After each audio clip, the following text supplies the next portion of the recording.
به پادکست در لحظه خوش اومدید. من فاطمه هستم و اینجا سعی میکنیم هر بار کمی بیشتر در لحظه بمونیم.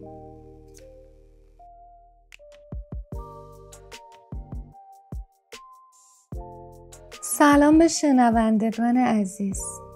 امروز میخوایم یه سفر کوتاه اما عمیق رو آغاز کنیم.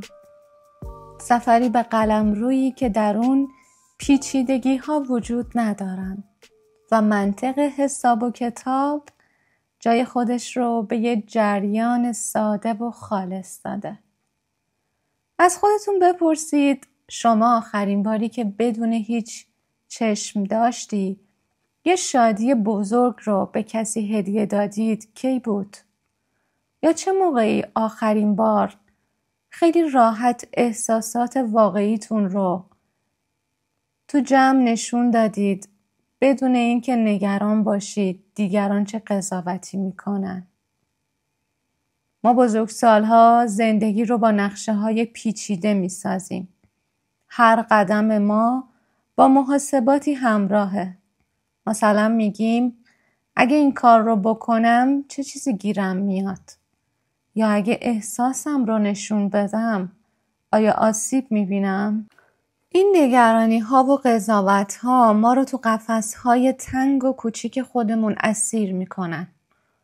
اما میون همه اینها گنجینه ای از خلوص وجود داره که هر روز در اطراف ما جریان داره.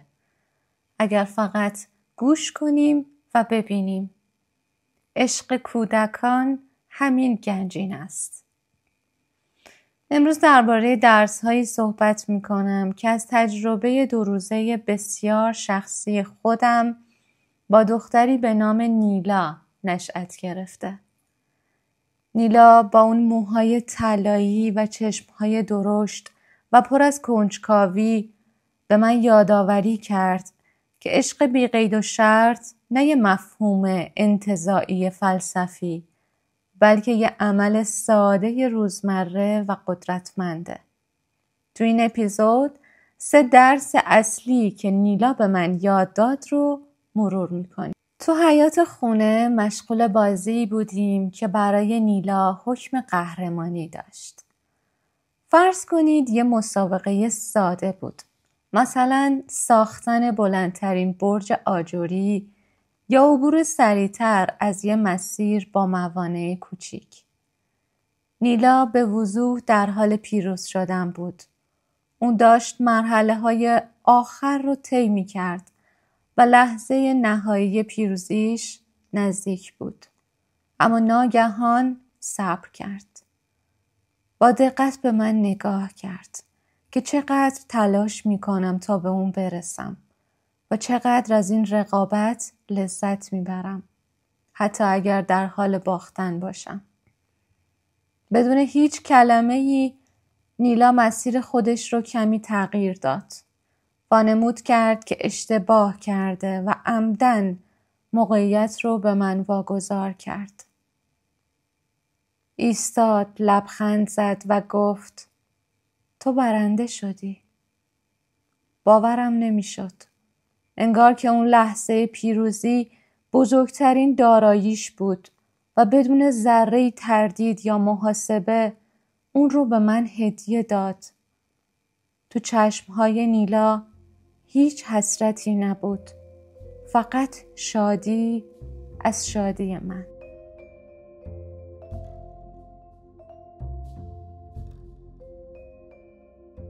این ایثار بی قید و شرط اون به جای اینکه پیروزی خودش رو به عنوان یه دستاورد شخصی و قابل نگهداری ببینه، اون رو به عنوان یه منبع شادی دید که میتونه اون رو به دیگری منتقل کنه. ما تو زندگی روزمره امتیازات خودمون رو نگه میداریم.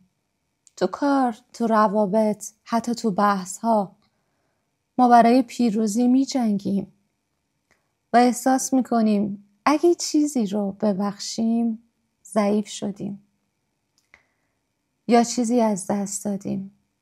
ما فراموش کردیم که شادی واقعی گاهی تو دادن اون پیروزیه نه تو نگه داشتن او.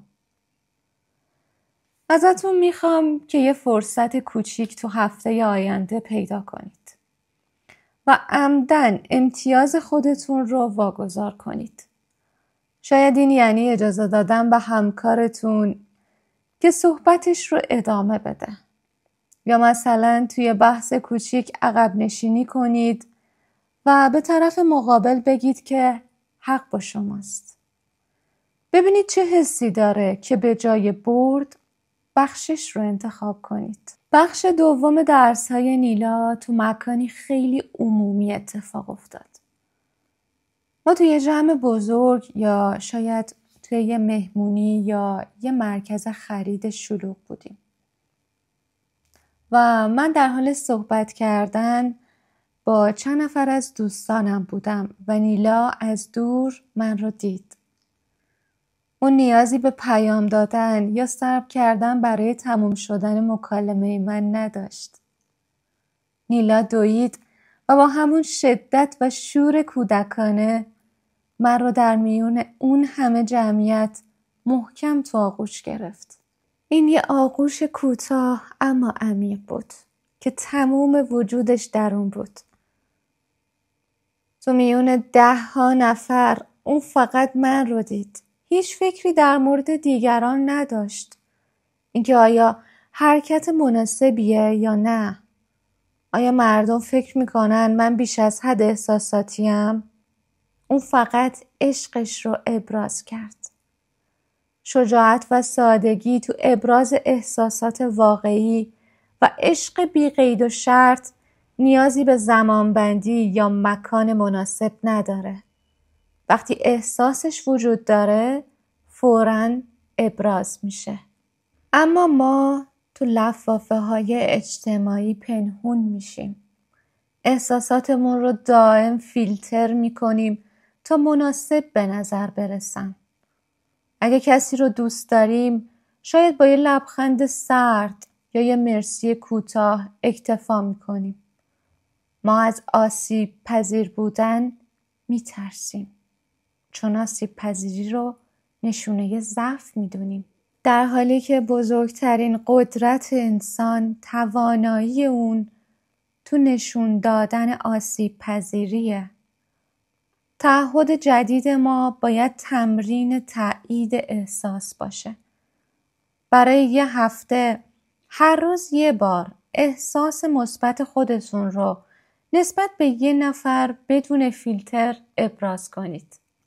این میتونه یه پیام کوتاه باشه که مثلا امروز خیلی خوشحالم که تو در زندگی منی، یا یه نگاه صادقانه و طولانی که میگه من تو رو میبینم و برات ارزش قائلم بدون نیاز به توجیه یا توضیح اضافه.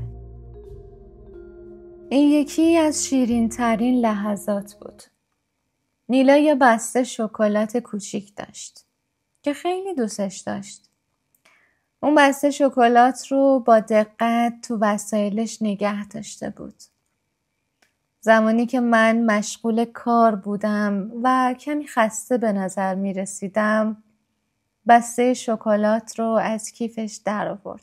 شکلات رو باز کرد و بدون اینکه حتی یه لحظه مکث کنه اون رو به 2 قسمت تقسیم کرد و نصفش رو به من داد.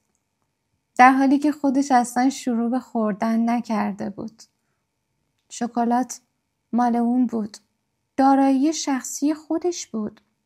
اما اشتراک گذاشتن اون به سادگی نفس کشیدن بود. نه یه معامله یا یه فداکاری بزرگ.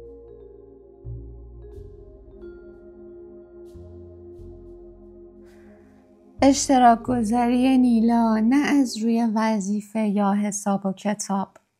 مثلا این که اون هفته پیش به من این رو داد، حالا من این رو بدم. بلکه از روی فراوانی درونی بود. اون انقدر غنی از عشق بود که احساس کمبود نمی کرد که با تقسیم کردن چیزی رو از دست بده.